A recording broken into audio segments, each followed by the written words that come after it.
శ్రీ బోధానంద నేతి పాత్రుడు గారి గురించి నాకంటే మీ అందరికీ ఎక్కువగా తెలిసి ఉంటుంది. కాకపోతే ప్రతి కార్యక్రమంలో కూడా వారిని కలవడం అనేటువంటిది జరుగుతుంది.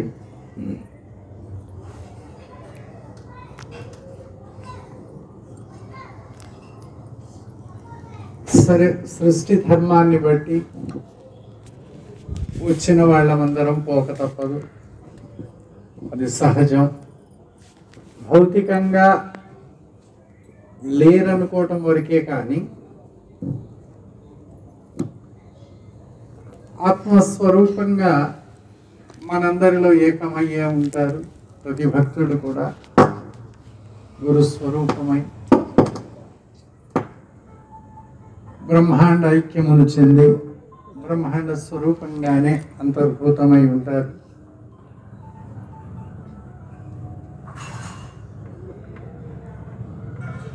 వారు సీతమ్మ గారి కాలం నుంచి కూడా నేను అనేక కార్యక్రమాలకు వచ్చాను.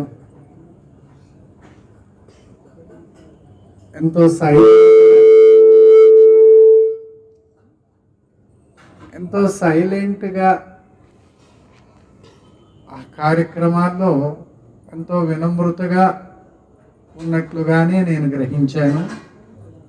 సరే, వారి యొక్క వ్యవహార శైలి నాకైతే అంతగా అనుభవం లేదు.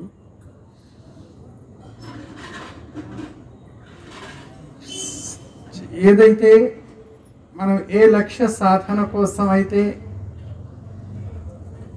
జన్మకొచ్చామో దానిని వారు కడ వరకు కూడా సంపూర్ణం చేసుకున్నారు. ప్రతి సాధకుని యొక్క ఉత్తమ ధర్మం, లక్ష్యం ఈ జన్మను తరింపజేసుకోవడం, ఈ జన్మను సార్థకం చేసుకోవడం. అసలు ఈ స్థాయి వరకు మనం రాగలిగాము అని అంటే ఎంతో విశేషం. ఒక గురు మార్గంలో అనేక విధములైనటువంటి యొక్క ఐహిక మార్గాల్ని దాటి ఆముష్మిక మార్గాల్ని కూడా దాటి కేవలం మోక్షాపేక్ష కలిగి ఆ మోక్షమును పొందాలనేటువంటి యొక్క తలంపు కలగడమే ఎంతో విశేషమైనటువంటిది, అది దుర్లభమైనటువంటిది. లోకంలో అనేక మంది జనులు ఉన్నప్పటికీ అందరూ దాదాపుగా ఐహిక సుఖ సంపత్తి కోసమై పాకులాడుతూ భగవంతుడు ప్రసాదించినటువంటి యొక్క ఈ ఉత్తమ జన్మాన్ని కేవలం ఐహిక సుఖములతోనే గడిపివేయాలనేటువంటి యొక్క తలంపుతో వ్యర్థం గావించుకోవడం జరుగుతుంది. అందులో ఏ కొందరో ఆముష్మిక సుఖముల కోసమై, అంటే స్వర్గాది సుఖముల కోసమై పుణ్యకార్యాలు చేసుకొని కొంత పుణ్యమును సంపాదించుకొని ఆ లోకాలకు వెళ్ళి సుఖించాలనేటువంటి యొక్క తలంపు, కోరిక కొందరికి ఉంటుంది. అంతవరకే మానవ జన్మకు వచ్చిన తర్వాత కూడా ఆ మానవుడు అంతవరకే ఆలోచించగలుగుతున్నాడు. అంతకు మించి ఆవల ఒక స్థితి ఉంది, దానికోసమే ఈ జన్మకు వచ్చాను, ఆ స్థితిని సంపాదించుకున్నట్లయితేనే, పొందినట్లయితేనే నాకు ఈ మానవ జన్మకు వచ్చినటువంటి యొక్క సార్థకత కలుగుతుంది. అలా ఆలోచించకపోయినట్లయితే ఈ ఉత్తమమైనటువంటి యొక్క మానవ జన్మకు వచ్చి కూడా తాను తరించేటువంటి యొక్క అవకాశం కలిగినటువంటి విజ్ఞానవంతమైన మానవ జన్మకు వచ్చి కూడా దాన్ని మళ్ళీ విషయ వాసనలకే పరిమితం చేసుకొని తనకు దొరికినటువంటి యొక్క ఈ చక్కని అవకాశాన్ని వ్యర్థం చేసుకుంటూ ఉన్నాయి.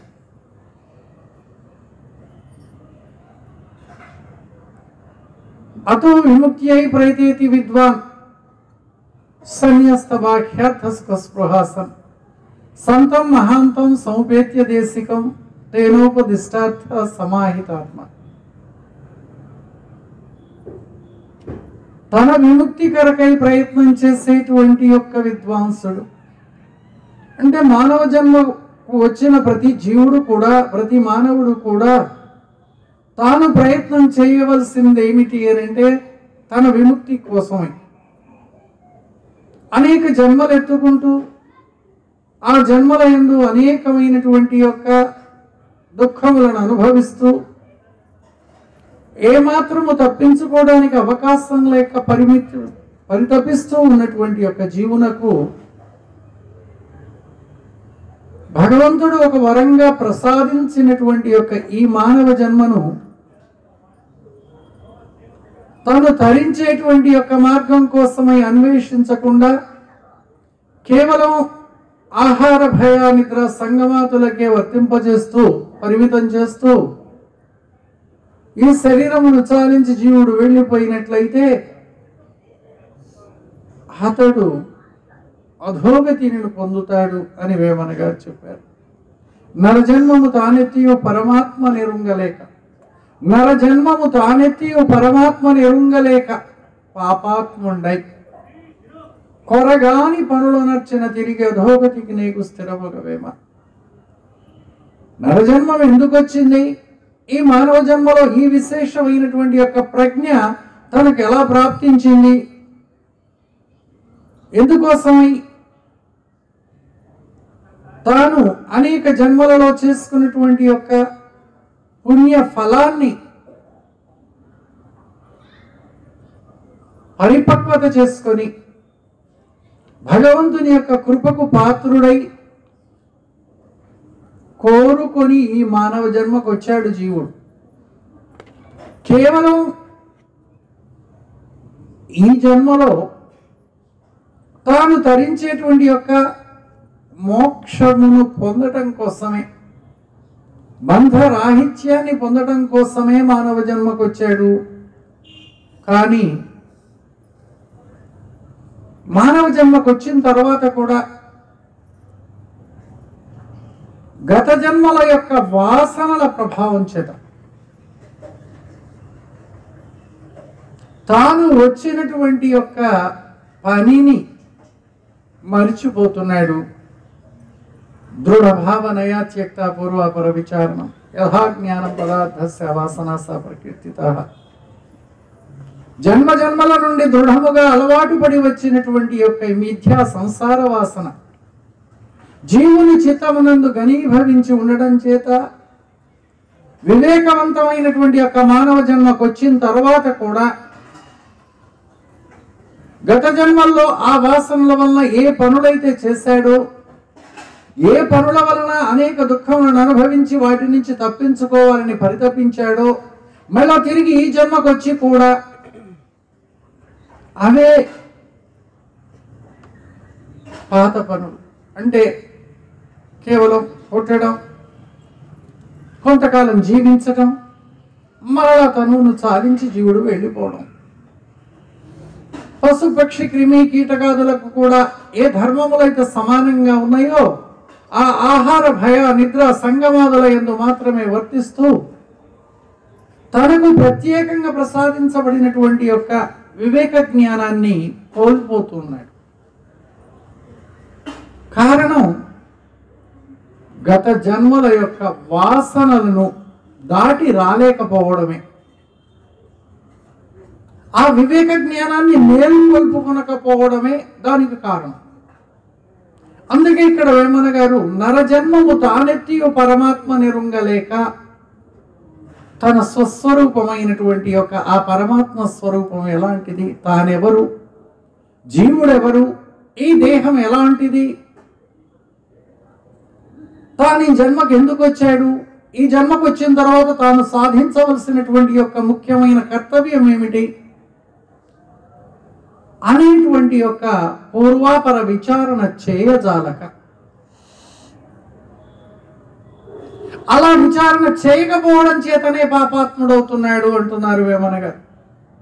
దుష్ట కార్యములు చేసి పాపమును పొందటం ఒక విధానం అయితే, కాదు అసలు పాపములన్నిటికీ మూలమైనటువంటి యొక్క పాపం ఏమిటి అని అంటే, తాను ఈ విచారణ చేసి తన స్వస్వరూపాన్ని తెలుసుకొని తన యొక్క జన్మబంధాన్ని తెగగోసుకోకపోవడమే పాపము. అందుకే రామచంద్రుల వారు కూడా ఆంజనేయునకు దేహో హమితి సంకల్పో మహాపాపమితి స్ఫుటం తేజోబిందోపనిషత్తు వేదోపనిషత్తు దేహము నేననేటువంటి యొక్క సంకల్పమే మహాపాపము అన్నారు. ఈ శరీరంతో చేసేటువంటి యొక్క కర్మాదుల వలన కలిగేటువంటి యొక్క పాపముల ప్రస్తావన ఇక్కడ చెప్పకుండా కేవలం దేహం నేనని తలంచడమే జీవునకు మహాపాపము.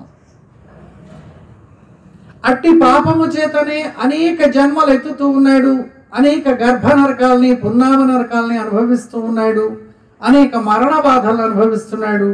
ఏమాత్రం తప్పించుకోవడానికి వీలు లేక మరలా ఈ సృష్టి చక్రములోనే చిక్కుకొని పుడుతూ గిడుతూ అనేకమైనటువంటి బాధలను అనుభవిస్తూ ఉన్నాడు. దానికి కారణం తన స్వస్వరూప జ్ఞానం లేకపోవడం, తానెవరో దేవుడెవరో తెలుసుకొనకపోవడం.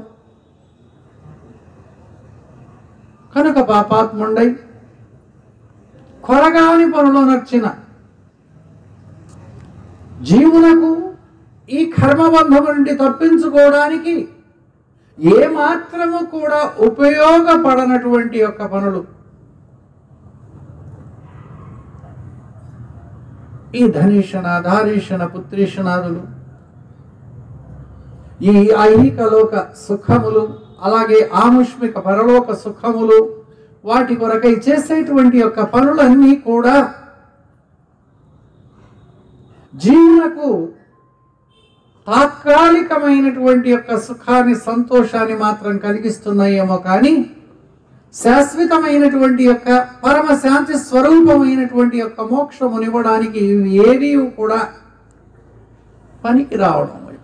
అందుకే వీటిని కొరగాని పనులు నచ్చిన అక్కరకు రానటువంటి యొక్క పనులు. ఏ దుఃఖజాలము నుండి తప్పించుకోవాలని వచ్చాడో ఆ దుఃఖజాలము నుంచి కించిత్ అయినా కూడా తప్పించనటువంటి యొక్క పనులకు ఎంతో అభిలాషతో, ప్రేమతో, ఆసక్తితో, ఎంత కష్టమైనా కూడా వాటిని అనుసరించి సాధించుకోవాలనేటువంటి యొక్క తపనతో తనకు అత్యంత విలువైనటువంటి యొక్క ఈ జీవిత కాలాన్ని వ్యర్థం చేసుకుంటున్నాడు. తిరిగి అధోగతికి నీకు స్థిరముగవేమ. మళ్ళీ తిరిగి ఎక్కడికి వెళ్ళిపోతున్నాడు? ఎక్కడి నుండైతే జన్మలు ఎత్తుకుంటూ వచ్చాడో మళ్ళీ అదే ఆ అధోస్థానమునకి వెళ్ళిపోతున్నాడు.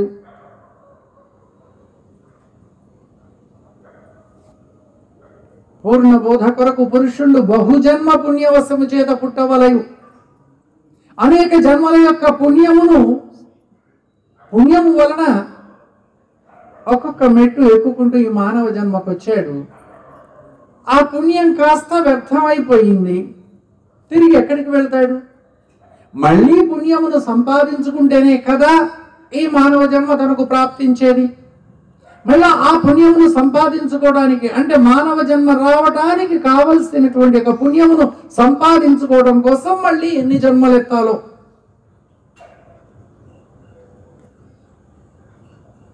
సత్కర్మ పరిపాకతో బహూనాం జన్మనామంతే నృణాం మోక్షేచ్చ జాయతే. సత్కర్మ పరిపాకతో బహూనాం, అనేక జన్మల యందు సంపాదించుకున్నటువంటి యొక్క సత్కర్మల పుణ్య ఫల విశేషం చేతనే జీవునకు ఈ మానవ జన్మ ప్రాప్తించింది. రామచంద్రుడు ఆంజనేయంతో బోధించినట్లుగా ఈ ఉపనిషత్తు చెప్పబడుతుంది. సత్కర్మ పరిపాకతో బహూనాం జన్మనామంతే నృణాం మోక్షేచ్చ జాయతే తథా సద్గురువాశ్రిత్య చిరకాల సేవయా బంధాత్ మోక్షం కశ్చిత్ ప్రయచ్చతి. ఆ ఇంగలోపనిషత్తు. అటువంటి యొక్క సత్కర్మల యొక్క పుణ్య ఫలము చేత ఈ గురు మార్గంలోకి ప్రవేశించగలుగుతున్నాడు. అది ఒకరి ప్రేరణ వల్ల కానీ లేక తనకు ఏమాత్రం కూడా తెలియని స్థితిలో కూడా గురువును ఆశ్రయించుకుంటున్నాడు. అసలు గురువును ఆశ్రయించితే తనకు కలిగే ఫలితం ఏమిటో, ఎందుకు గురువును ఆశ్రయించాలో అనే సంగతిని కూడా చాలా మందికి తెలియదు. గురువుగారు కావాలి, అందరూ వెళ్తున్నారు, మనం కూడా ఒక గురువును సంపాదించుకుందాము, ఉంటే మంచిదట అని వచ్చినటువంటి వాళ్ళు చాలామంది ఉన్నారు. కారణం ఏమిటి? ఏ విద్యాగంధము లేనటువంటి వారైనా, ఏ అధికమైనటువంటి యొక్క ఆలోచన లేని వారైనా కూడా గురువును ఆశ్రయించగలుగుతున్నారు అని అంటే అది వారి యొక్క పూర్వ పుణ్య ఫలమే నెట్టుకొని వచ్చి గురువు పాదముల చెంతకు చేరుస్తుంది. ఇంతవరకు ఇది గొప్ప విషయం. లోకంలో ఎవరూ కూడా అంగీకరించినటువంటిది, చేరుకోలేనటువంటి యొక్క సన్మార్గంలో చేరడం అనేటువంటిది దుస్తరం. మహానుభావులు ఒక కందార్థంలో చెప్తారు, ఈ త్రోవను ఎవరు దెల్పిరి, ఏ తీరునవస్తి విటకు ఇది చోద్యంబౌ, ఆ త్రోవలన్నీ విడచియు ఈ త్రోవను రాను బుద్ధి ఎట్లు కల్గెనురా, సత్పురుషులు ఎవరు చూపిరిరా, భూతి సంధానేత భోగ సంకల్పము ఏ తీరు తపించి ఇటకు వేంచేస్తివో, నీ తలంపే మున్నదాచకనుర్విలోన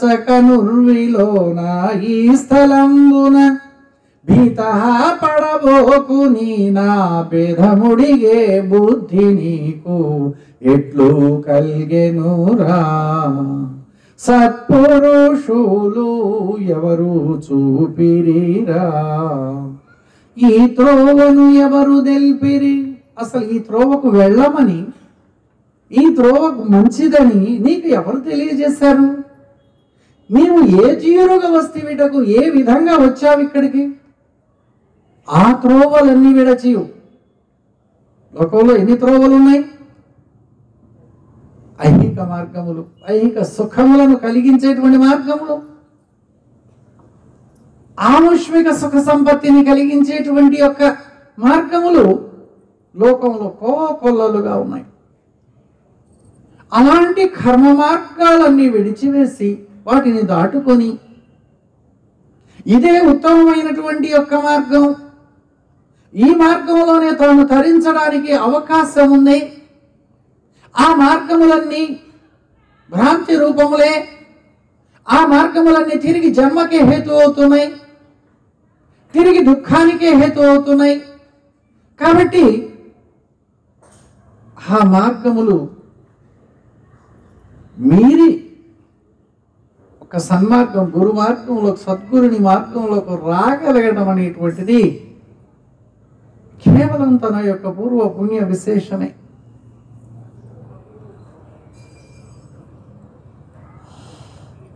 భూతి సంధానేత భోగ సంకల్పము.